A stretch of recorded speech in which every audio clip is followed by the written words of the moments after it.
Rombo, Haye and Chisora. I wasn't joking when I said you've seen these guys for a zillion million years. In fact, we had Derek on this show when he was still an amateur. And he got all aggressive with me because I asked him a question about his mother being ringside in Wembley and giving him orders, and he got all aggressive. Thought I was dissing his mum, which I wasn't. I was complimenting his mum. That sounds like Derek. It did. And David, David, I've been having on this show and other shows for a long time, certainly before fame. What's the key to victory for either of those two at the weekend, Ron? Well, Haye can win three ways. He can run away and pinch it on point. Which he's done against Valuev, yep. Yep, he can run away for half the belt and then look to bomb Chisora late, or he can look to take Chisora out early. Derek can only win one way, which is by pressure, non-stop pressure. Yeah. The one problem, I think Derek's the bigger man, naturally the bigger man. The one problem I think that Derek has got, besides Haye, Haye's got the ability and Haye's got the speed. No argument there. Yeah, no way. Derek to underestimate how fast David Haye punches. You can do all the sparring you want, but you can't replicate the speed that he's got. Well, so I would say Haye early, but possibly Chisora late, because Chisora does bring it, and he brings it real strong. Well, he's lost 2 rounds, which Haye said was in the contract 3 months ago. And Chisora, they've just been cut to 10. They dropped it from 12 to 10 rounds. As David Haye says, we haven't dropped it. As David Haye said, we haven't dropped it from 12 to 10. We haven't dropped it from 12 to 10. It was always 10. And if Derek didn't know that, then that's his fault. Frank Warren said, in all fairness, no one asked, and there have been negotiations for a long time. I think it's crucial. Some people inside the Chisora camp are trying to play it down. I think it's really crucial. Ronnie, it is a major thing. I'm convinced it's a major thing as well. I really am. I'm absolutely. Now, it's very interesting you should say that about sparring, because David Haye came up with a great line today. I was having a chat with him in his he was staying in a hotel. We went and did some interviews, and I was having a chat with him. It's not going to be on the show. It was an off the record chat, so that's why I'm telling you.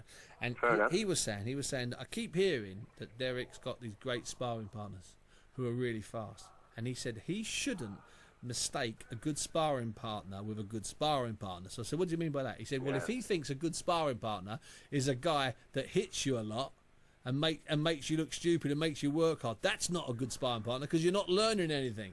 A good sparring partner is a guy you learn from. And I think he might be right, because Derek's talking about these sparring partners and how hard they pushed him and how the rounds were even. He's sparring with Cleverly, I know that, Nathan Cleverly. Yeah, which is great for speed. And then he was with a guy called Joe the Future Hanks, who's also quite fast and lean. And as David said, that's not good sparring. Getting bashed up in sparring and being picked off in sparring is not good sparring. You're not learning anything there that you didn't know. Okay, Rombo. And then, Ron, I'll ask you on here. Will I see you on Saturday? Are you fancying the fight? Yeah, definitely. You're going to come along? Okay, I'll speak to you tomorrow. It's a massive occasion, and because of their style, it cannot be boring. Yeah, good. That's exactly what I did. Chisora has to go forward, and Haye has to look to stop him coming forward. Well, it has to be entertaining. Ronnie, that's exactly what I've done today in the Independent. I did a whole thing. I just went through it and just said, how can this fight possibly not be entertaining? Just even if David runs, the expectation as Derek chases him and the crowd gets on Haye's back. Oh, the West Ham crowd will get right behind Derek if David runs. They weren't at the press conference today. They were firmly and strictly cheering, I think, for David. Ollie's giving me a thumbs up on that. They were mostly Haye fans, but.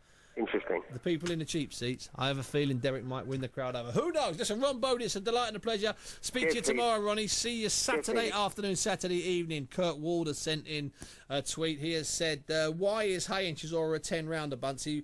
Well, Kurt, if you download this show and listen to it after I've told you this, I think it's... I don't think it's... I know it's a 10-rounder because that is, according to Haye, Adam Booth, what they agreed on. Frank Warren said, that's the case. There have been some negotiations.